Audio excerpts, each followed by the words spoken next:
há uma desconfiança, inclusive entre pessoas que são próximas ao ONG Micho Brasil, de que essas denúncias não existiam e foram procuradas a posteriori.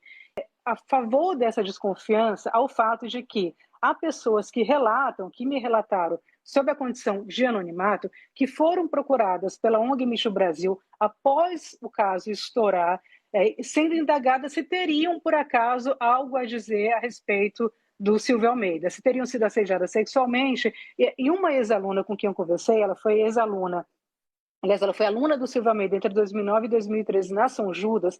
Ela me disse que a abordagem foi: você não foi assediada pelo Silvio Almeida porque nós precisamos encorpar a denúncia contra ele. Você traz mais um capítulo dessa história. Nesse caso, você foi atrás, então, dos relatórios do Me Too, né? O que você encontrou lá e o que você não encontrou lá? Eu queria muito saber, desde a época, quantas mulheres haviam acusado, então, o ministro Silvio Almeida de assédio, de importunação sexual. Começamos ali a buscar essas informações que não nos foram reveladas sob o argumento de que era preciso manter a identidade das vítimas sob sigilo e que qualquer informação que viesse a público a respeito, fosse em relação à quantidade, fosse em relação às datas das denúncias, poderia comprometer esse sigilo. O tempo se passou, o inquérito foi instaurado com base, inclusive, na confirmação da ONG Me Too Brasil, de que havia denúncias contra o então ministro Silvio Almeida. Mais recentemente, eu tive acesso aos relatórios que foram enviados pela ONG Me Too Brasil para a Polícia Federal para buscar responder essas perguntas que eu já vinha fazendo desde que o caso estourou. O que eu descobri analisando esses relatórios? Em 13 de setembro de 2024, ou seja, poucos dias após o caso vir a público, a Polícia Federal solicitou à ONG Me Too que enviasse todo o material que ela dispusesse relacionado às denúncias contra o ex-ministro Silvio Almeida. Isso foi por volta do dia 13. Alguns dias depois, a ONG Me Too Brasil enviou um relatório, uma resposta à Polícia Federal, na qual dizia que entrou em contato com as supostas vítimas do ex-ministro, conseguiu o retorno de duas delas, uma delas não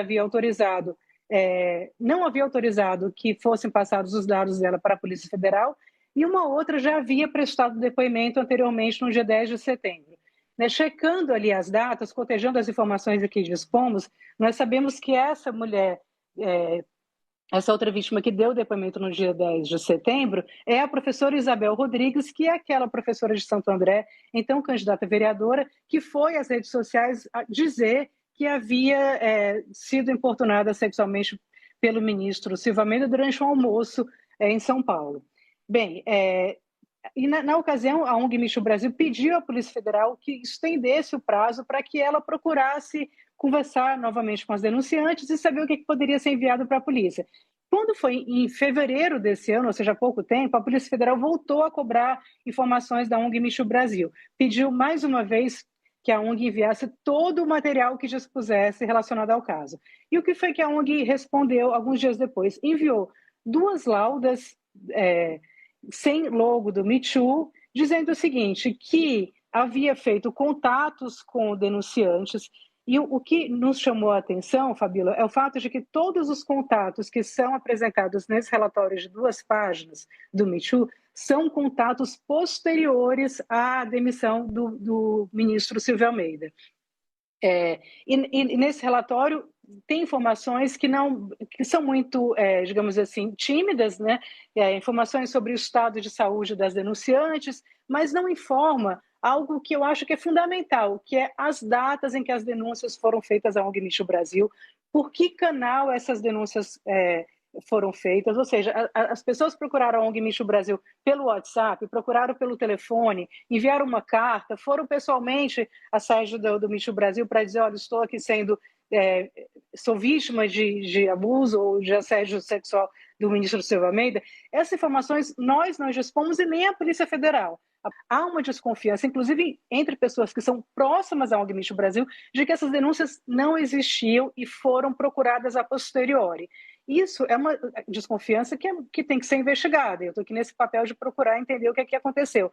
E aí, a favor dessa desconfiança, ao fato de que há pessoas que relatam, que me relataram, sob a condição de anonimato, que foram procuradas pela ONG Me Too Brasil após o caso estourar, sendo indagadas se teriam, por acaso, algo a dizer a respeito do Silvio Almeida, se teriam sido assediadas sexualmente. E uma ex-aluna com quem eu conversei, ela foi ex-aluna, aliás, ela foi aluna do Silvio Almeida entre 2009 e 2013 na São Judas.